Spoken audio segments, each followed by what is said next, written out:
کی ایک صفت یہ ہے کہ وہ ایسے لوگ ہیں لا تلہیہم تجارہ کہ ان کو غافل نہیں کرتا ہے کوئی چیز بیچنا، ولا بیع اور نہ خریدنا، ان کی تجارت ان کو غافل نہیں کرتی ہے۔ یہاں اللہ تبارک و تعالیٰ نے رجال کا لفظ استعمال کیا، رجال کہتے ہیں مردوں کو، عورت کا لفظ استعمال نہیں کیا، اس لیے مفسرین کرام لکھتے ہیں کہ اس رجال کے لفظ لانے کا مطلب یہ ہے کہ جو پہلے اللہ تبارک و تعالیٰ نے مسجدوں میں جانے کا جو حکم دیا ہے کہ وہ عورتوں کے لیے نہیں ہے، کہ عورتیں اپنے گھر میں مسجد میں نماز پڑھیں، کیونکہ اللہ کے نبی صلی اللہ تعالیٰ علیہ وسلم نے ارشاد فرمایا کہ آدمی کو چاہیے کہ اپنے گھر میں بھی مسجد بنائیں، ایک جگہ کو مخصوص رکھیں کہ اس کو مسجد کے لیے، اور فرمایا کہ اس کی صفائی رکھے، اس کو صاف ستھرا رکھے۔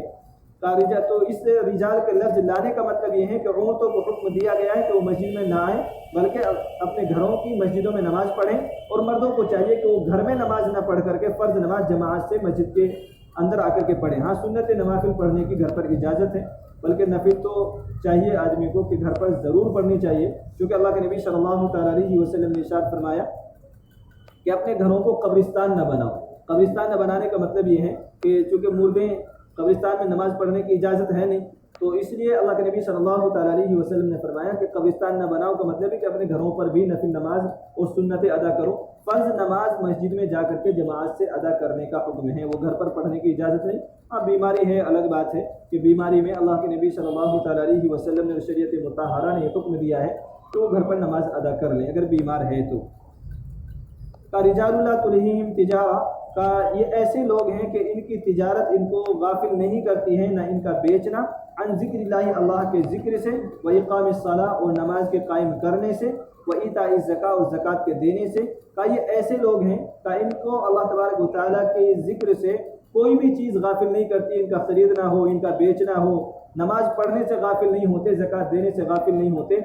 آج ہماری نمازیں چھوٹتی ہیں ہمارے کاروبار کی وجہ سے، اور اللہ تبارک و تعالیٰ ایمان والوں کی صفت بیان کر رہا ہے کہ نماز سے غافل نہیں کرتی ان کی تجارت، اور ہماری نمازیں چھوٹنے کی وجہ ہمارا کاروبار ہے، ہماری تجارت، ہمارا پیشہ، ہماری کاشتکاری، ہماری مزدوری ہی اکثر ہے۔ تو اب دیکھیں کہ جو آدمی اپنے کاروبار کی وجہ سے یا اپنے کام کی مشغولی کی وجہ سے، کسی بھی کام کی وجہ سے اگر وہ نماز کو چھوڑ رہا ہے، نماز کو قضا کر رہا ہے، تو وہ ایمان والے کی صفت سے باہر ہو رہا ہے۔ فرمایا کہ نماز کو قائم کرنے سے نہیں روکتی ہے، وہ ایتاء الزکاۃ اور زکوٰۃ دینے سے بھی نہیں روکتی ہے۔ کا یخافون کا ایمان والوں کی یہ تو صفت ہے ہی کہ وہ اللہ کا ذکر کرتے ہر حال میں، نماز پڑھتے ہیں، زکوٰۃ دیتے ہیں۔ اس کے علاوہ ایک صفت ایمان والوں کی یہ بھی ہے، یخافون یوما تتقلب فیہ القلوب والابصار، کا وہ ڈرتے ہیں اس دن سے جس میں اللہ تبارک و تعالیٰ دل اور آنکھوں کو الٹ دے گا، پلٹ دے گا۔ اللہ تبارک و تعالیٰ یہ میدان محشر سے بھی ڈرتے ہیں۔ ایمان والوں کی صفت یہ بھی ہے کہ ایسا نہیں ہے کہ نماز پڑھ لی، زکوٰۃ دے دی اور اللہ کا ذکر کر لیا تو وہ مطمئن ہے اور وہ بے فکر ہو جائے آخرت کے دن سے، بلکہ میدان محشر ان کو یاد رہتا ہے، ان کو یہ بات ڈراتی ہے کہ مجھے اس دن میں بھی اللہ تبارک و تعالیٰ کے سامنے کھڑا ہونا ہے، جس میں اللہ تبارک و تعالیٰ دل اور آنکھیں پلٹ دے گا۔ یہ اللہ تبارک و تعالیٰ کیوں کرے گا؟ لیجزیہم اللہ احسن ما عملوا، تاکہ اللہ تبارک و تعالیٰ بہتر سے بہترین بدلہ عطا کر سکے اپنے ایمان والے بندوں کو۔ یہ اللہ تبارک و تعالیٰ وہ دن میدان محشر اس لیے قائم کرے گا تاکہ اللہ تبارک و تعالیٰ اپنے نیک بندوں کو بہتر سے بہتر بدلہ عطا کرے، احسن ما عملوا، ان چیزوں کا جو وہ کیا کرتے تھے، ان کا بہترین بدلہ، بہترین کاموں کا عطا فرمائے۔ وَيَزِيدَهُم مِّن فَضْلِهِ، بلکہ اللہ تبارک و تعالیٰ ان کے اوپر اپنی فضل سے زیادتی کرے گا، جتنا ان کا حق بنتا ہے اللہ تبارک و تعالیٰ کے لیے، جس نے جتنی عبادت کی ہے اس سے بہتر تو اللہ تبارک و تعالیٰ عطا کرے گا ہی، لیکن اللہ تبارک و تعالیٰ بہتر سے اوپر بھی اللہ تبارک و تعالیٰ مزید احسان کا معاملہ فرمائے گا، اور اللہ تبارک و تعالیٰ اس کے اوپر سے زیادتی فرمائے گا اپنے فضل سے۔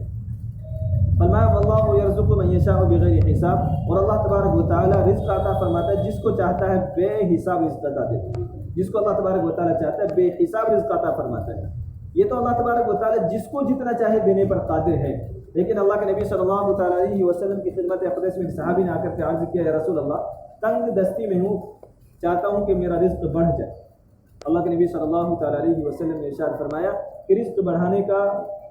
وظیفہ یہ ہے کہ باوضو رہا کریں، کہ اللہ تبارک و تعالیٰ تمہارا رزق بڑھا دے گا۔ جب بھی وضو ٹوٹے چاہیے کہ انسان کو کہ وضو کر لیں۔ اللہ کے نبی صلی اللہ تعالیٰ علیہ وسلم کا فرمان ہے